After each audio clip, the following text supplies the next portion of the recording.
Hello friends, welcome back to V star education YouTube channel. And दोस्तों, आज के इस लेक्चर में हम बात करेंगे एफिनिटी क्रोमेटोग्राफी के ऊपर। देखो भाई साहब, सबसे ज्यादा मजेदार क्रोमेटोग्राफी आपकी यही होती है एंड पूछी भी जाती है।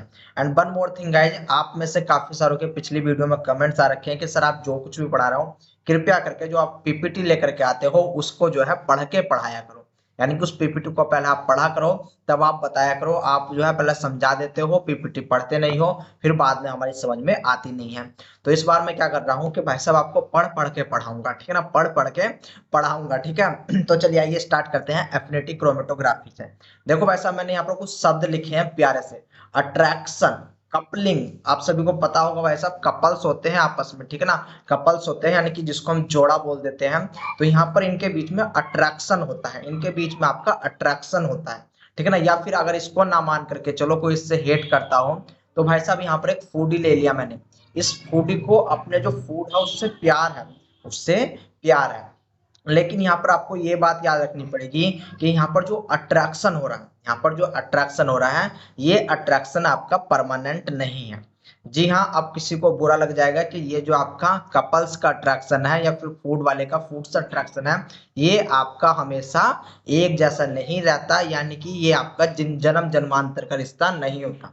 अगर जन्म जन्मांतर का रिश्ता करना है तो भाई साहब शादी करो, ठीक है ना। शादी करो, तब आपका जन्म जन्मांतर का रिश्ता बन जाता है। अगर फूडी होना है, आपको फूडी होना तो हमेशा बस जिंदगी भर खाते रहो, ठीक है ना। क्योंकि भाई साहब ऐसा भी हो सकता है कि मान लो इनका ब्रेकअप हो गया या फिर फूडी ने फूड खाना छोड़ दिया, तो यहाँ पर जो इनका रिलेशन है वो आपका रिवर्सिबल है। रिलेशन आपका रिवर्सिबल है, इस बात को याद रख लेना।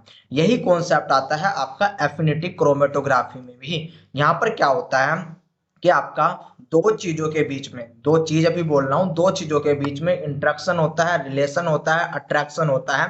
लेकिन वो अट्रैक्शन आपका जो है परमानेंट नहीं होता, रिवर्सिबल अट्रैक्शन होता है, ठीक है ना। वो आपका रिवर्सिबल अट्रैक्शन होता है। बस इसी चीज का फायदा हम अपने क्रोमेटोग्राफी में उठा लेते हैं। जैसे कि किस प्रकार से अपने क्रोमेटोग्राफी में उठाते हैं, तो आइए मैं आपको समझाऊंगा भी, बताऊंगा भी, अच्छे से मैं इसको आपको पढ़ाऊंगा भी, ठीक है। बट जैसे आपने बोला है कि सर आप पढ़ा पढ़ा के जो है, मतलब ये पीपीटी पढ़ के ही पढ़ाना, क्योंकि हमारी समझ में कुछ लाइनें नहीं आती, तो मैं आपको लाइनें यहाँ पर समझाता हुआ चलूंगा। देखो भाई साहब, क्या होता है कि affinity chromatography is a purification of biomolecules. Very very important. अगर आपसे पूछा जाता है कि बायोमोलिक्यूल्स के लिए कौन सी क्रोमेटोग्राफी का यूज किया जाता है, तब वहां पर आप एफिनिटी क्रोमेटोग्राफी को फर्स्टली चूज करोगे, ठीक है ना। फर्स्टली आप चूज करोगे। बायोमोलिक्यूल्स में आपके क्या क्या आते हैं, जैसे कि आपका डीएनए चला आता है, आपका जो है आरएनए चला आता है, आपकी प्रोटीन्स चली आती हैं, आपके काफी सारे कार्बोहाइड्रेट्स चले आते हैं, लिपिड्स चले आते हैं। तो इन बायोमोलिक्यूल का प्यूरिफिकेशन, इन बायोमोलिक्यूल का प्यूरिफिकेशन एफिनिटी क्रोमेटोग्राफी के द्वारा किया जाता है। आपको पता होगा क्रोमेटोग्राफी का मतलब होता है कि आपको किसी मिक्सचर में से, यानी कि आपके पास एक ऐसा सैंपल है जिसमें आपके काफी सारे मिक्सचर है, यानी कि काफी सारे कंपाउंड प्रेजेंट हैं, उनमें से आपको अपना डिजायर अगर सैंपल प्राप्त करना होगा, डिजायर सैंपल लेना होगा, तो वो आपका क्रोमेटोग्राफी के थ्रू ही होता है। यहाँ पर हमने बात की है एफिनिटी की। तो यहाँ पर क्या होता है कि जो बायोमोलिक्यूल्स है, बायोमोलिक्यूल्स का इंटरेक्शन कराया जाता है, बायोमोलिक्यूल्स को किसी के साथ अट्रैक्ट कराया जाता है, जिसके थ्रू क्या होता है, जिस भी बायोमोलिक्यूल्स की रिक्वायरमेंट होती है हम उस बायोमोलिक्यूल्स को निकाल लेते हैं। जैसे कि यहाँ पर थोड़ी सी बात आपको मैं बता रहा हूँ। मान लो आपकी एक सेल है, ठीक है ना, आपकी एक कोशिका है। अगर इस सेल को हम लाइजेट कर देंगे, यानी कि इस सेल को बिल्कुल हम डिग्रेड कर देंगे, तो इसके अंदर से क्या क्या निकलेगा, इसके अंदर से हमको प्रोटीन निकलेगी काफी सारी, इसके अंदर से हमें आपका डीएनए मिलेगा, इसके अंदर से हमें आपका आरएनए मिलेगा, इसके अंदर से हमें जो है कार्बोहाइड्रेट्स मिलेंगे, लिपिड्स मिलेंगे। अब अगर इनकी हमको जो है सेपरेशन करना हो, यानी कि इस पूरा का पूरा इनको सबको एक मिक्सचर में डाल दो। एक मिक्सचर में डालने के बाद मान लो हमको जो है अपना आरएनए का सेपरेशन करना है, हमको आरएनए का सेपरेशन करना है। आरएनए भी तीन प्रकार के होते हैं, एम आरएनए होता है, आर आरएनए होता है एंड टी आरएनए होता है। तो अब ये डिफरेंट टाइप के आरएनए को भी हम आपका सेपरेट कर सकते हैं। ऐसा नहीं कि हमको एमआरएनए सेपरेट करना है, हम जो है जो उसके टाइप्स है, एमआरएनए के टाइप्स है, वे भी आपका सेपरेट कर सकते हैं। डीएनए को सेपरेट कर सकते हैं अलग से, कार्बोहाइड्रेट्स को सेपरेट कर सकते हैं, प्रोटीन को सेपरेट कर सकते हैं। हजारों टाइप की प्रोटीन्स होती है, हजारों आपके जो है हजारों टाइप के यहाँ पर बायोमोलिक्यूल्स होते हैं, तो उनको हम सेपरेट कर सकते हैं, ठीक है ना। यानी कि किसी मिक्सचर में से हम जो है सेपरेशन कर रहे हैं अपने डिजायर्ड सैंपल का, तो वही चीज कहलाती है आपकी क्रोमेटोग्राफी, वही चीज कहलाती है क्रोमेटोग्राफी। एंड एफिनिटी क्रोमेटोग्राफी में हम क्या करते हैं, प्यूरिफिकेशन करते हैं, यानी कि आइसोलेशन करते हैं, सेपरेशन करते हैं बायोमोलिक्यूल्स का with respect of specific binding of the biomolecules due to the chemical structure. Very very important, यहाँ पर जो बाइंडिंग हो रही, जो इंट्रक्शन हो रहा है, वो डिपेंड कर रहा है केमिकल स्ट्रक्चर पे। केमिकल स्ट्रक्चर किस प्रकार से आपके बायोमोलिक्यूल्स की, उस पर आपका जो है निर्भर कर रहा है। जैसे कि यहाँ पर स्ट्रक्चर की बात की, तो चलो आगे बताऊंगा कि किसकी स्ट्रक्चर कैसी होती है, किसके लिए हम क्या चीज का यूज करते हैं, ठीक है ना। आगे देखो कि it is a method of separating mixture of protein, यहाँ से आप प्रोटीन को सेपरेट कर सकते हो, न्यूक्लिक एसिड को कर सकते हो by specific interaction of those molecules with a component known as ligand. यानी कि यहाँ पर आप क्या काम कर रहे हो, एक ऐसा कंपोनेंट ले रहे हो जो कि आपका न्यूक्लिक एसिड से, डीएनए से, कार्बोहाइड्रेट से, एमआरएनए से बाइंड कर सके, ठीक है ना।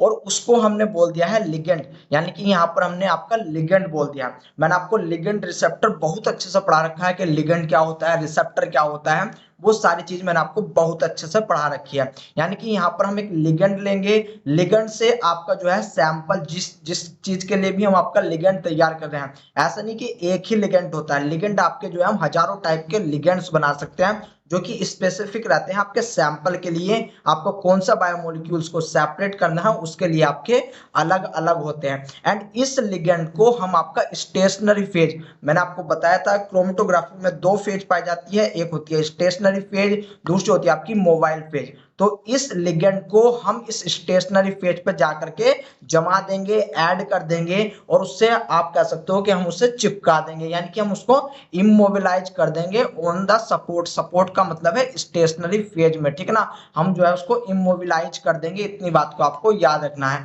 इफ ए सॉल्यूशन और say a mixture of protein is passed over the through the column, और यहाँ पर हम क्या करेंगे, अपने सैंपल को इस स्टेशनरी फेज से हम जो है पास करवाएंगे। अभी बताऊंगा यहाँ पर आपका किस प्रकार से पैकेट कॉलम रहता है, यानी कि पैक्ड कॉलम आपको मिलेगा। कुछ स्मॉल क्वांटिटी के होते हैं, कुछ आपके लार्ज क्वांटिटी के होते हैं। सारी चीज गाइस मैं आपको दिखाने वाला हूँ, ठीक है ना।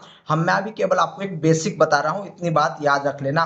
लेक्चर लंबा जाएगा, लेकिन आपको जो है यहाँ से हर एक प्रश्न आपका सोल्व होने वाला है। यहाँ पर हर एक प्रोटीन के बारे में, डीएनए के बारे में, हर चीज के बारे में यहाँ पर मैं आपको बताने वाला हूँ, ठीक है ना। On supports, if a solution of say a mixture of protein is passed over through the column, यानी कि stationary phase, one of the protein bind to the ligand on the basis of specificity. यानी कि यहाँ पर जो आपका interaction हो रहा है ना, जो लिगेंड, याद रखो लिगेंड एंड प्रोटीन के बीच में अगर इंट्रैक्शन हो रहा है तो यहाँ पर स्पेसिफिसिटी चाहिए। और ये जो स्पेसिफिसिटी होती है ये आपके केमिकल स्ट्रक्चर पे डिपेंड करती है, ये आपके केमिकल स्ट्रक्चर पे डिपेंड करती है। जैसे कि मैं यहाँ पर आपको कुछ डायग्राम दिखाने की कोशिश करता हूँ, वो डायग्राम देखोगे तो आप थोड़ा बहुत आपको अंदाजा हो जाएगा। ये देखो, यहाँ पर आप देखने की कोशिश करो, मान लो ये आपकी स्टेशनरी फेज है, ये क्या है आपकी स्टेशनरी फेज है। इस स्टेशनरी फेज से ये हमने लिगेंड जोड़ा हुआ है, ये आपका लिगेंड है। अब इस लिगेंड की एक स्ट्रक्चर है, इस लिगेंड की एक स्ट्रक्चर है, ऐसा नहीं कि लिगेंड आपका किसी भी टाइप का बना दे। इस लिगेंड की स्ट्रक्चर है, जो इस स्ट्रक्चर का होगा, जो इस स्ट्रक्चर का होगा केवल केवल वही इस लिगेंड पे आकर के बाइंड कर जाएगा। जो इस स्ट्रक्चर का नहीं होगा वो बाइंड नहीं करेगा, एंड वो आपका इल्यूट आउट हो जाएगा। जब हम वॉश करेंगे तो वो आपका निकल के बाहर चला जाएगा। जो केवल और केवल इस लिगेंड के लिए रहेगा वही आपका आकर के यहाँ पर अटैच होगा। एंड बाद में क्या काम करेंगे, जब आपका जो है सारे के सारे ये अनयूजुअल, इसको आप अनयूजुअल कह सकते हो, अनवांटेड सैंपल कह सकते हो, ये जब आपका निकल जाएगा तब इसके लिए गाइज हम आपके अपने सैंपल को पाने के लिए दो चीजें करते हैं। मैंने आपको पहले भी बताई थी, एक तो हम यूज करते हैं साल्ट का, एक यूज करते हैं साल्ट का, दूसरा यूज करते हैं पीएच का, ठीक है ना। तो इसको भी हम अभी देखने वाले हैं कि किस प्रकार से हम इसको करते हैं। यहाँ पर आप समझ चुके हो कि जो आपका लिगेंड होगा वो बड़ा ही स्पेसिफिक होने वाला है। लिगेंड प्रोटीन की बाइंडिंग बड़ी ही स्पेसिफिक होने वाली है, एंड ये केमिकल स्ट्रक्चर के ऊपर डिपेंड करती है, चाहे एंटीजन एंटीबॉडी हो, चाहे आपके निकल स्टेडिन प्रोटीन हो, ठीक है ना। तो आपकी बहुत ज्यादा ये आपकी स्ट्रक्चरली आपकी जो है मॉडिफाइड होती है। जैसी अगर स्ट्रक्चर मिलेगी तभी वो अपने आप को फिट कर पाएगा, नहीं तो वो फिट नहीं कर पाएगा।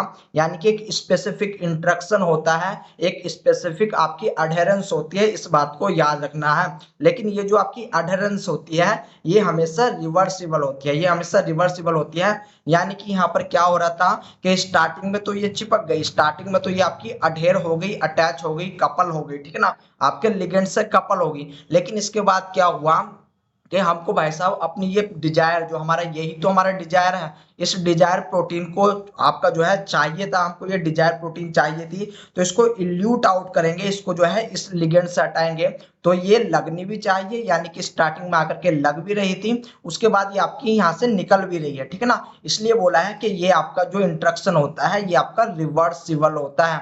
कैसा इंटरेक्शन होता है गाइज? ये आपका रिवर्सिबल इंटरेक्शन होता है। आई बात समझ में? आई होप आपकी बात समझ में आई होगी, ठीक है ना। The other protein is the solution passed through the column because they were not able to bind the ligand। और जो आपकी अदर प्रोटीन्स होती है वे आपकी निकल जाती हैं क्योंकि वे आपकी स्पेसिफिक नहीं होती लिगेंड के।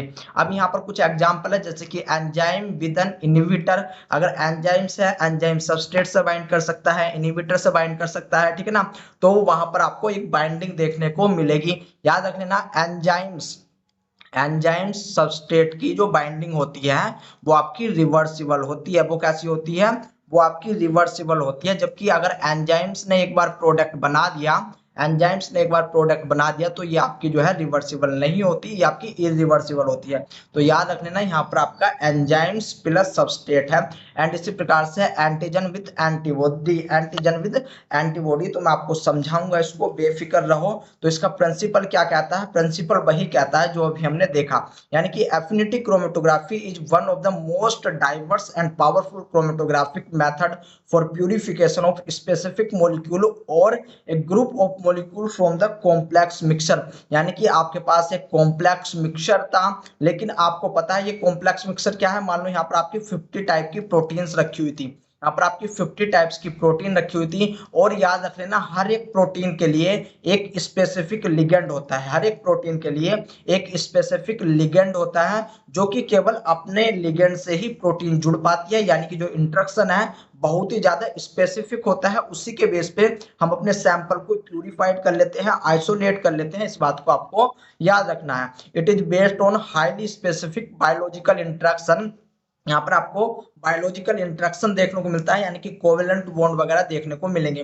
कोवेलेंट बॉन्ड, वंडरवाल फोर्स, यहाँ पर आपको इस प्रकार से बॉन्डिंग देखने को मिलेगी between two molecules such as interaction between enzymes and substrate, receptor and ligand and antibody and antigen. यानी कि यहाँ पर आपका एक तो सबस्ट्रेट एंड एंजाइम्स की बात की गई है, रिसेप्टर लिगेंड की बात की गई है। रिसेप्टर में आपका जो है डीएनए चलाएगा, एमआरएनए चलाएगा, प्रोटीन्स चली आएंगी, इतनी बात याद रख लेना। फिर आपका एंटीजन एंटीबॉडी, एंटीजन एंटीबॉडी क्या होती है? आई होप आपको पता हो। एंटीजन क्या होता है कि जो आपके शरीर में, जो आपकी बॉडी में एंटीबॉडी का प्रोडक्शन करवा दे, उसको बोलते हैं आपका एंटीजन। ये आपका एंटीजन है, ये आपका एंटीजन है, एंड ये आपका एंटीबॉडी है, ये आपकी एंटीबॉडी है। तो कभी कभी हमको क्या काम करना होता है, स्पेसिफिकली आपका जो है एंटीबॉडी को आइडेंटिफाई करना होता है। उसके लिए हम आपका एंटीबॉडी एंटीजन का यूज करते हैं। हमें डीएनए या फिर आपकी प्रोटीन या फिर आपके कार्बोहाइड्रेट्स वगैरह का यूज करना होता है, उसके लिए हम लिगेंड रिसेप्टर का यूज करते हैं। या फिर स्पेसिफिकली अगर किसी एंजाइम्स को हमको पकड़ना है, ठीक है ना, एंजाइम्स को पकड़ना है, तो उसके लिए हम एंजाइम सबस्ट्रेट को जो है यूज करते हैं। यानी कि इनके जो है प्यूरिफिकेशन में ये चीज हेल्प होते हैं, और भी काफी ज्यादा होते हैं। इनके एग्जाम्पल आगे लिखे हुए हैं, तो वरी करने की आपको चिंता है नहीं, मतलब आपको वरी करने की जरूरत है नहीं है। These interaction which are typically reversible, ये आपका रिवर्सिबल होता है, very very important, are used for purification by the placing one of interacting molecule refer to as a affinity ligand onto a solid matrix to create a stationary phase while a target molecule is in the mobile phase. अब ये mobile phase क्या होता है? बहुत पहले मैं आपको mobile phase stationary phase बता चुका हूं। एक्चुअल में क्या होता है कि स्टेशनरी फेज में आपका लोड किया जाता है सैंपल को, जबकि जो मोबाइल फेज होता है, ये मोबाइल फेज आपके जितने भी अनवांटेड, याद रख लेना, जितने भी अनवांटेड और you can say undesired protein या अनडिजायर्ड सैंपल होते हैं उनको वॉश आउट कर देता है, उनको जो है आपका निकाल देता है, बस वॉश आउट कर देता है, ठीक है ना। Many of the commonly used ligand couple to affinity matrix are now commercially available and are ready to use. यानी कि यहाँ पर आपको मैं कुछ बातें बताने वाला हूँ, वो चीज देखने की कोशिश करो। सबसे पहले देखो भाई साहब, आपके दो चीज आपको पता होना चाहिए कि एफिनिटी क्रोमेटोग्राफी में कौन सा जो तो स्टेशनरी फेज में यूज क्या हो रहा है एंड जो आपका मोबाइल फेज है इसमें क्या यूज हो रहा है। तो याद रख लेना, स्टेशनरी फेज में हम यूज करते हैं सॉलिड का, ठीक है ना, आपका यूज किया जाता है सॉलिड, और ये सॉलिड जो होता है बायोलॉजिकल मॉडिफाइड होता है, ये आपका बायोलॉजिकल मॉडिफाइड होता है। बायोलॉजिकल मॉडिफाइड क्या होता है अभी बताने वाला हूँ गाइज आपको मैं, ठीक है ना। एंड जो मोबाइल फेज होता है वो होती है हमेशा आपकी लिक्विड, और ये जो स्टेशनरी फेज है ये आपकी जो है बंद होती है कॉलम में, और ये कॉलम कैसा होता है, पैक्ड कॉलम होता है। वेरी वेरी इंपॉर्टेंट, आपसे पूछा भी जाता है कि बताइए पैक्ड कॉलम का यूज हम कहाँ पर करते हैं, तो आपका एफिनिटी क्रोमेटोग्राफी में हम यूज करते हैं। तो चलिए आइए सबसे पहले देख लेते हैं कि आपका स्टेशनरी फेज को हम किस प्रकार से बना सकते हैं, एंड स्टेशनरी फेज का आपका जो है क्या क्या चीज स्टेशनरी फेज में होता है। तो यहाँ पर देखने की कोशिश करो भाई साहब, मैं आपको समझाने की कोशिश करता हूँ। मान लो ये आपका एक कॉलम है, ये क्या है, ये आपका एक कॉलम है। इस कॉलम में सबसे पहले क्या करेंगे, इस कॉलम में आपका मैट्रिक्स भरेंगे, ठीक है ना, आपका जो है मैट्रिक्स भरेंगे। ये मैट्रिक्स क्या है, मैट्रिक्स में आपका एग्रोज आ सकता है, आपका सिलिका आ सकता है, ठीक है ना, और भी अदर कंपोनेंट होते हैं जो कि आपके आ जाते हैं। जैसे कि अगर हमको नेचुरल चाहिए तो नेचुरल में आपका सेलुलोज, एग्रोस, डेस्ट्रोज, ये आपका जो है सपोर्टिव मटेरियल की तरह काम करता है, यानी कि यहाँ पर ये मिक्सचर है, यानी कि यहाँ पर क्या है, ये आपका स्टेशनरी फेज है, इस बात को याद रखना है। तो सॉलिड मैट्रिक्स में हम किस चीज का यूज कर रहे हैं, अगर नेचुरल ले रहे हैं तो हमारा सेलुलोज, एग्रोज या फिर डेस्ट्रोज आ जाता है। सिंथेटिक ले रहे हैं तो उसमें आपका बतेरे सारी चीज आ जाती है, जैसे पॉलीएक्राइल एमाइड, ठीक है ना, पॉलीस्टाइरीन, पॉलीएक्राइल एमाइड। इसके बाद अगर इनऑर्गेनिक ले रहे हैं तो उसमें आपके पोरस सिलिका या फिर ग्लास वगैरह आ जाते हैं, ठीक है ना। तो यहाँ पर हमको सबसे पहले एक मैट्रिक्स प्रोवाइड करवाना है, किसमें, आपकी जो है स्टेशनरी फेज में। इसके बाद यहाँ पर क्या होगा, इसके बाद हम यूज करते हैं रेजिन का, ठीक है ना। इसके बाद हम क्या यूज करते हैं, रेजिन का यूज किया जाता है। ये रेजिन क्या होती है, ये रेजिन आपकी स्पेसिफिकली जिस चीज को आपको आइसोलेट करना है, जिस चीज को प्यूरिफिकेशन करना है, उसी के बेस पे हम आपका रेजिन का यूज करते हैं, ठीक है ना। रेजिन या फिर इसको आप बीड्स बोल सकते हो, आप इसको वीड्स बोल सकते हो। एक्चुअल में यहाँ पर क्या होता है वो चीज दिखाने की मैं आपको कोशिश करता हूँ। मान लो ये आपकी स्टेशनरी फेज है, इस स्टेशनरी फेज से आपका ये मैट्रिक्स जुड़ा हुआ है। अब इस मैट्रिक्स से यहाँ पर देखो आपका कोवेलेंट बॉन्ड के थ्रू, ये बॉन्ड कौन सा है, कोवेलेंट बॉन्ड है, ये आपका कोवेलेंट बॉन्ड है। यहाँ पर आपका रेजिन जुड़ा हुआ होगा, यहाँ पर क्या जुड़ा हुआ होगा, रेजिन जुड़ा हुआ होगा। ये जो गाइज आपका रेजिन है, ये जो आपका रेजिन है, ये आपका एज ए एंटीजन हो सकता है, एज ए एंटीजन हो सकता है। अगर एंटीजन हुआ तो ये आपका एंटीबॉडी को अपने ऊपर जो है या फिर एंटीबॉडी से इंटरेक्शन करेगा, या फिर ये रेजिन आपका कोई लिगेंड हो सकता है, कोई आपका लिगेंड हो सकता है जो कि स्पेसिफिकली रिसेप्टर के लिए, यानी कि अगर आपकी प्रोटीन आ रही है लिगेंड से रिलेटेड, या फिर आपका कार्बोहाइड्रेट्स आ रहा है लिगेंड से रिलेटेड, डिपेंड करता है कि हमने किस टाइप का लिगेंड यहाँ पर लगाया है, किस टाइप का हमने लिगेंड का यहाँ पर यूज किया है, ठीक है ना। या फिर आपका जो है और भी काफी सारी चीज है, जैसे कि यहाँ पर अगर मैं यूज कर लूँ एंजाइम्स का, तो मैं यहाँ पर एंजाइम्स का यूज कर सकता हूँ जो कि स्पेसिफिकली रहता है सबस्ट्रेट की तरह, सबस्ट्रेट की तरह। आपने वो सुना है ना एक लॉक की मॉडल आपने सुना होगा कि भाई साहब जिस प्रकार से ताले में चाबी घुस जाती है, एंजाइम्स में ये चीज आपको पढ़ाई जाती है। सेम यहाँ पर भी क्या होगा कि मान लो ये आपका एंटीजन है, ये आपका एंटीजन है जो कि कोवेलेंट बॉन्ड से मैट्रिक्स से जुड़ा हुआ है। तो ये क्या काम करेगा, आप जो भी सैंपल दोगे, मान लो आपके पास सैंपल है, इस सैंपल में आपकी एंटीबॉडी प्रेजेंट है, इस सैंपल में आपकी डिफरेंट टाइप की एंटीबॉडी प्रेजेंट है। तो जिस जिस भी स्पेसिफिक एंटीबॉडी के लिए ये आपका होगा तो उसी एंटीबॉडी से जुड़ जाएगा, यानी कि यहाँ पर ये क्या काम करेगा, इस एंटीबॉडी से जुड़ जाएगा। बाकी ये दो एंटीबॉडी जो है ये आपकी बाहर निकल जाएगी, ये आपकी बाहर निकल जाएगी। वो भी ये कब जुड़ रहा है, जब यहाँ पर आप सैंपल को अप्लाई कर रहे हो, जब आप अपने सैंपल को अप्लाई कर रहे हो, अप्लाई करने के बाद आप मोबाइल फेज भी अप्लाई कर रहे हो, ठीक है ना, मोबाइल फेज भी अप्लाई कर रहा हूं। तो आपको पता है कि स्टेशनरी फेज में आपका क्या होता है कि यहाँ पर इट इज अनइंसोल्यूबल सॉलिड मैट्रिक्स, ये आपका जो होता है याद रखना, ये जो मैट्रिक्स है ये आपका इनसोल्यूबल होना चाहिए। यानी कि ऐसा नहीं कि आप जो प्रोटीन दे रहे हो, जो आप डीएनए दे रहे हो, या फिर जो आप जो है अदर बफर वगैरह दे रहे हो, उसमें आपका सोल्यूबलाइज होकर के खराब हो रहा है, ये आपका इनसोल्यूबलाइज होना चाहिए, इस बात को याद रख लेना।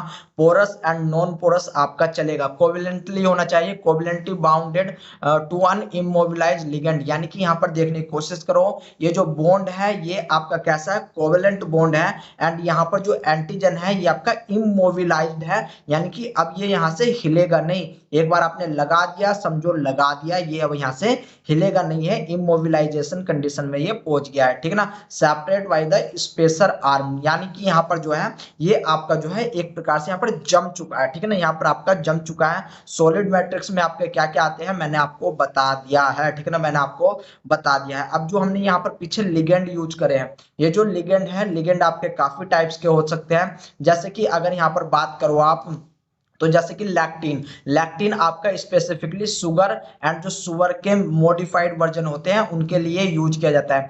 एविडीन यूज किया जाता है बायोटीन के लिए। जो आपका एविडीन होता है ये एक प्रोटीन होती है, एंड जो बायोटीन होता है आपको पता होगा ये आपका वाइटामिन्स होता है। ये क्या होता है, वाइटामिन्स होता है। इसी के साथ प्रोटीन एजी ये आपका इम्यूनोग्लोबिन के लिए रहता है।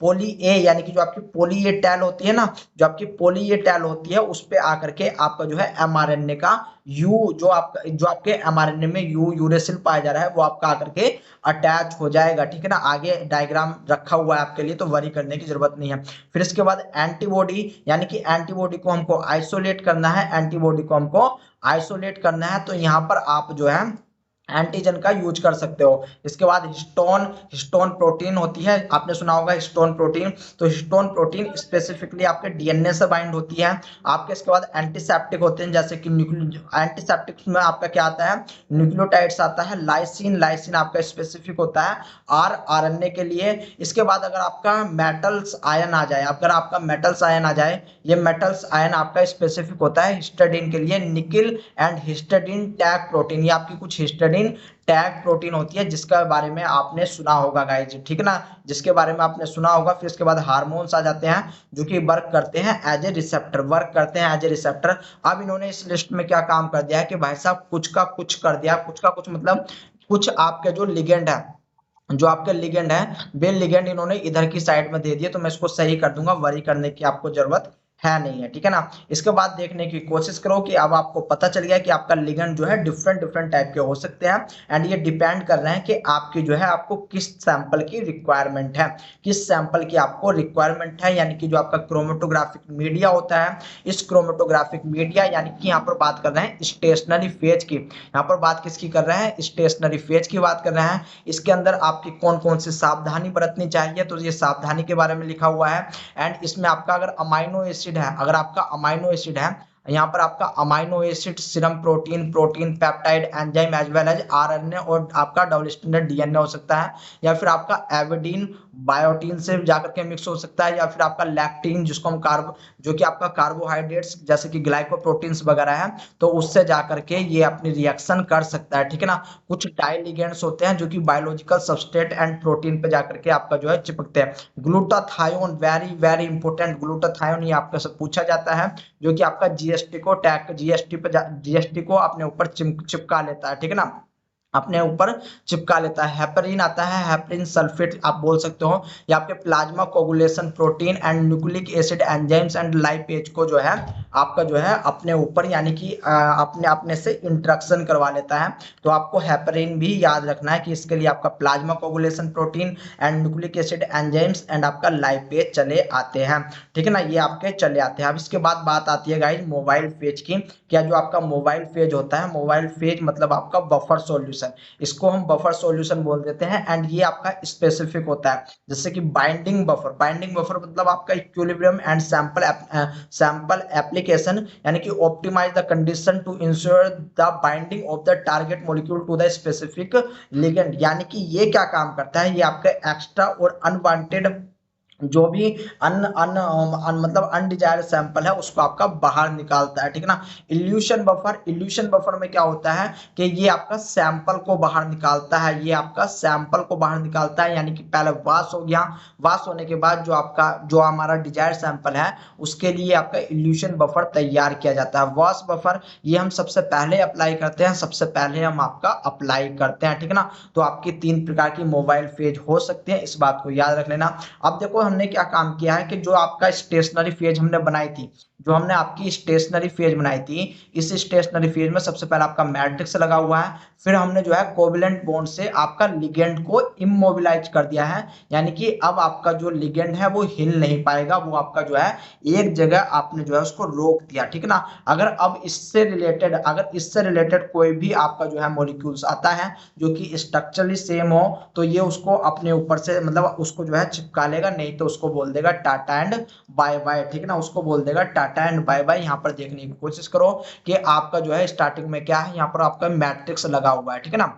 यहाँ पर समझाया गया है कि ये आपका मैट्रिक्स की लाइन है, इससे आपका जो है लिगेंड जुड़ा हुआ है, लिगेंड जुड़ा है कोवेलेंट बॉन्ड से। हमने जो है आपके कुछ सैंपल दिए, तो जो स्ट्रक्चरली सेम होंगे वे यहाँ पर आकर के चिपक जाएंगे, जो स्ट्रक्चरली सेम नहीं होंगे वे आपके पास आउट हो जाएंगे, ठीक है ना, वे आपके पास आउट हो जाएंगे। फिर इसके बाद आप इल्यूशन कैसे कैसे कर सकते हो, यानी कि जो आपको फर्दर आपके सैंपल को आइडेंटिफाई करना है, ये जो आपने सैंपल चिपकाए हैं इनको किस प्रकार से आइडेंटिफाई कर सकते हो, तो इसके लिए 2 बड़े ही बेस्ट मेथड होते हैं। एक तो होता है आपका साल्ट का, यानी कि आपका जो है हायर साल्ट की कंसंट्रेशन यहाँ पर लेनी पड़ेगी, अगर आप उसको अप्लाई करोगे तो यहाँ पर आपका जो है जो भी सैंपल है वो निकल के आ जाएगा, डिजायर सैंपल निकल के आ जाएगा। या फिर आप जो है पीएच के अकॉर्डिंग भी चल सकते हो, आप पीएच को ऊपर नीचे करके अपने सैंपल को आउट कर सकते हो, ठीक है ना। पीएच को आप जो है ऊपर नीचे करके आप जो है आउट कर सकते हो। या फिर यहाँ पर एक तीसरा मेथड एक और है कि आपको अगर हम जो ये लिगेंड है, इस लिगेंड के लिए देखो एक होता है मीठा, एक होता है मीठा, खाने में मीठा रसगुल्ला, ठीक है ना, एक होता है खाने में, या फिर इसको छोड़ो लड्डू की बात करते हैं, एक होता है आपका लड्डू जो कि होता है बुंदकी का, लड्डू जो कि आपका बुंदकी का बना हुआ है, बुंदकी बुंदकी बुंदकी बुंदकी बुंदकी, ठीक है ना, बुंदकी का बना हुआ। दूसरा आपका मावे का बना हुआ लड्डू है, मावे का बना हुआ लड्डू है। यहाँ पर क्या होगा, जो आपका सैंपल है वो यहाँ पर लिगेंड जो है, लिगेंड खाने वाला मुंह समझ सकते हो, तो लिगेंड के लिए यहाँ पर क्या है, सबसे पहले बुंदकी दिया, यानी कि सैंपल वाला लड्डू है, लेकिन हमें क्या काम करना है, हमें इस बुंदकी को निकालना, हमें इस बुंदकी को छुड़वाना है। तो हम क्या काम करेंगे, इस मावे वाला लड्डू जो है लिगेंड को देंगे, यानी कि यहाँ पर हायर जो आपकी हायर इंटरेक्शन कर सके, हायर आपका जो है कपलिंग कर सके, उस चीज को हम देंगे, उस सबस्ट्रेट को देने वाले हैं, यानी कि एक ऐसा सबस्ट्रेट देंगे जो कि सैंपल से भी ज्यादा आपका जो है लिगेंड के साथ अट्रैक्शन कर सके, एफिनिटी कर सके, ठीक है ना। तो हम जो है इस प्रकार से अपने सैंपल को इल्यूट आउट कर सकते हैं। आई बात समझ में, आई होप आपकी बात समझ में आई होगी। अब देखो यहाँ पर कुछ आपसे चीजें पूछी जाती हैं कि जो आपका mRNA होता है, अगर mRNA को प्यूरिफाइड करना है तो आपको आप यूज करते हो, जो आप यूज कर रहे हो वो करोगे आप ओलिगो dt कॉलम, यानी कि यहाँ पर जो लिगेंड होगा, यहाँ पर आप लिगेंड जो होगा वो आपका ओलिगो dt कॉलम होगा, यानी कि मान लो ये आपका जो है मैट्रिक्स था, ये आपका जो है मैट्रिक्स था, ये मैट्रिक्स था, इस मैट्रिक्स में से आपने क्या काम किया, एक लिगेंड लगाया जो कि यहाँ पर काम कर रहा है या फिर आपको प्रोवाइड करा रहा है टी टी टी टी, यानी कि पॉली टी आपको जो है प्रोवाइड करवा रहा है। अब आपको पता है जो mRNA होता है इसके 5 प्राइम पे आपका जो है 5 प्राइम पे आपका फॉस्फेट ग्रुप अटैच होता है, ठीक है ना, और जो इसकी 3 प्राइम एंड होता है यहाँ पर आपका पॉली ए टेल मिलता है, यहाँ पर आपको पॉली ए टेल मिलेगी, यानी कि यहाँ पर क्या होगा कि ये जो पॉली ए टेल है, ये जो आपकी पॉली ए टेल है, ये आपका टीटी से बाइंड करेगी और जो अदर सैंपल होगा, जो अदर सैंपल होगा वो आपका वॉश आउट हो जाएगा। मतलब यहाँ पर समझने की कोशिश करो कि आपके पास एक सेल थी, इस सेल को आपने लाइजेट किया by the help of centrifugation, यानी कि सेंट्रीफ्यूगेशन इसका करवाया, ये सेल जो है टूट गई, डिग्रेड हो गई, ब्रेक डाउन हो गई। तो यहाँ पर सेल के अंदर जो प्रोटीन है, सेल के अंदर जो डीएनए है, जो कार्बोहाइड्रेट्स है, जो आपका एमआरएनए है या फिर आपका जो है आरएनए है, वो आपका बाहर आ जाएगा, वो आपका बाहर आ जाएगा। फिर इसको जो है आप अप्लाई करोगे एफिनिटी क्रोमेटोग्राफी में। अगर आपको जो है स्पेसिफिकली एमआरएनए चाहिए तो तब आप लिगेंड की तरह यूज करोगे ओलिगो डीटी को, ठीक है ना, ओलिगो डीटी को यूज करोगे।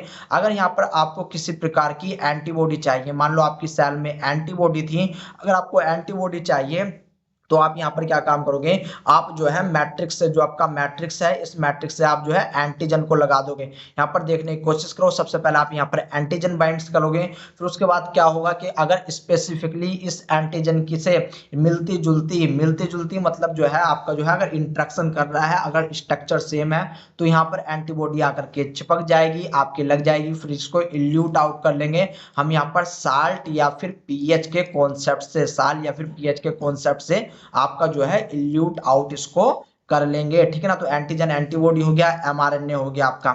इसके बाद अगर हमें देखो यहाँ पर भी आपका एंटीजन एंटीबॉडी है, यानी कि सबसे पहले हमने एंटीजन प्रोवाइड करवाया, फिर हमने सैंपल को अप्लाई किया जिसमें आपकी एंटीबॉडी थी, एंटीबॉडी आपकी कैप्चर कर ली जाती है, फिर इसको आपका इल्यूट आउट कर लिया जाता है by the help of salt, by the help of salt and pH, ठीक है ना, by the help of salt and pH का कॉन्सेप्ट, साल्ट का कॉन्सेप्ट मैं आपको बता चुका हूं। इसके बाद आपका क्या होगा कि यहाँ पर आपका निकेल हिस्टडीन टैग, ये हिस्टडीन टैग प्रोटीन याद रख लेना, जेनेटिक मॉडिफाइड प्रोटीन होती है, जिसमें हम क्या काम करते हैं, जो प्रोटीन होती है, प्रोटीन में हम पहले से हिस्टडीन को टैग कर देते हैं, प्रोटीन में हम हिस्टडीन टैग कर देते हैं। अब यहाँ पर क्या होता है कि हमारा आपका जो है एक कॉलम तैयार होता है, इस कॉलम में हम जो है कोवेलेंट बॉन्ड के थ्रू आपका जो है लिगेंड जोड़ देते हैं। यहाँ पर लिगेंड क्या है, निकेल यहाँ पर एज ए लिगेंड की तरह काम कर रहा है। इससे क्या होगा, कोई सी भी प्रोटीन में अगर आपका प्रोटीन के अंदर हिस्टडीन टैग होगा, अगर प्रोटीन के अंदर हिस्टडीन टैग होगा तो वो इस निकेल से बाइंड कर लेगा, निकेल से बाइंड कर लेगा तो भाई साहब यहाँ पर इंट्रैक्शन हो जाएगा, एफिनिटी यहाँ पर कंप्लीट हो जाएगी। फिर इसको आपका इल्यूट आउट कर लिया जाता है, किसके थ्रू इल्यूट आउट किया जाएगा, साल्ट या फिर साल्ट याद रख लेना, या तो साल्ट के थ्रू या फिर आपका पीएच के थ्रू इसको आपका इल्यूट आउट कर लिया जाएगा, बाहर निकाल लिया जाएगा, ठीक है।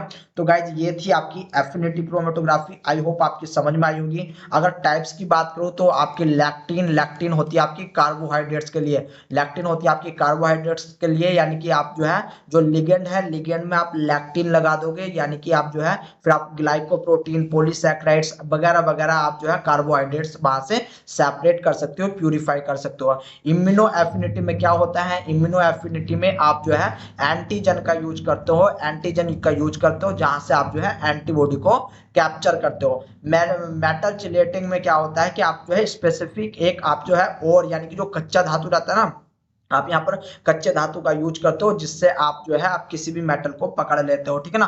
ये आपसे नहीं पूछा जाता बट आप याद रख सकते हो। फिर इसके बाद डाई लिगेंड मतलब जो आपकी स्टेनिंग होती है, जो आपकी डाई होती है, उसके थ्रू भी आप जो है अपने जो भी सैंपल है, डिजायर्ड सैंपल है, उसको सेपरेट कर सकते हो। कोवेलेंट क्रोमेटोग्राफी, इसके बाद एक और आती है आपकी डीएनए, याद रख लेना, आपके DNA affinity chromatography, DNA affinity chromatography, जहां पर जो डीएनए होता है, जो आपका डीएनए होता है, ये आपका डबल स्टैंडर्ड फॉर्म में लिया जाता है, डबल स्टैंडर्ड फॉर्म में लिया जाता है एज ए लिगेंड, यानी कि एज ए लिगेंड लिया जाता है। ये आपका जो हम क्या काम करेंगे कि मान लो ये आपकी स्टेशनरी फेज है, यहाँ पर ये आपके जो है मैट्रिक्स लगे हुआ है, पहले से ही मैट्रिक्स लगा हुआ है, इससे हम अपने डबल स्टैंडर्ड डीएनए को लगाएंगे, डबल स्टैंडर्ड डीएनए को लगाएंगे एंड क्या होगा कि जो हमने सेल को लाइजेट करा है, जो सेल को हमने डिग्रेड करा है, उसके अंदर जो प्रोटीन होगी, उसके अंदर जो प्रोटीन होगी, याद रख लेना, जो डीएनए बाइंडिंग प्रोटीन होती है, जो स्पेसिफिकली डीएनए बाइंडिंग प्रोटीन होती है, वो डीएनए बाइंडिंग प्रोटीन यहाँ पर आकर के अटैच हो जाएगी, यहाँ पर आकर के अटैच हो जाती है। फिर इसके बाद अगर इसके बाद हमको इस प्रोटीन में जो आपकी डीएनए बाइंडिंग प्रोटीन है, इसमें से भी अगर हमें स्पेसिफिक सीक्वेंस की प्रोटीन चाहिए, स्पेसिफिक सीक्वेंस की प्रोटीन चाहिए, तो हम इसको दूसरे कॉलम में क्या काम करेंगे, सबसे पहले यहाँ से हम इसको आइसोलेट करेंगे। आइसोलेट करने के बाद हम दूसरे कॉलम पे लेकर के जाएंगे जहां पर केवल और केवल वही डीएनए सीक्वेंस होगा जिसकी आपको जो है रिक्वायर्ड है, यानी कि जो प्रोटीन जो कि आपको चाहिए। तो यहाँ पर आपकी क्या होगी, डीएनए बाइंड यानी कि डीएनए प्रोटीन बाइंडिंग होगी, डीएनए की एंड प्रोटीन का यहाँ पर आपका इंट्रैक्शन होने वाला है। तो ये थी आपकी डीएनए एफिनिटी क्रोमेटोग्राफी। इससे ज्यादा आपसे कुछ नहीं पूछा जाता गाइज। मैंने आपको सभी कुछ बता दिया है कि आपकी किस प्रकार से एफिनिटी क्रोमेटोग्राफी काम करती है। अगले लेक्चर में हम बात करेंगे size exclusion chromatography. Size exclusion chromatography क्या होती है बात करेंगे। फिर उसके बाद हम आपका एचपीएलसी क्रोमेटोग्राफी को देखेंगे एंड गैस क्रोमेटोग्राफी देख लेंगे एंड जो भी आपकी क्रोमेटोग्राफी बची है उस क्रोमेटोग्राफी को हम देख लेंगे। अगर आपको कोई सी क्रोमेटोग्राफी चाहिए you can message me and आप जो है कमेंट कर देना कि सर हमको ये वाली क्रोमेटोग्राफी आप बता दो, तो मैं उस क्रोमेटोग्राफी को आपका बता दूंगा। आई बात समझ में। तो चलिए आइए मैं मिलता हूं आपसे साइज एक्सक्लूजन क्रोमेटोग्राफी के लिए यानी कि नेक्स्ट लेक्चर के लिए। तब तक के लिए दोस्तों टाटा एंड बाय बाय।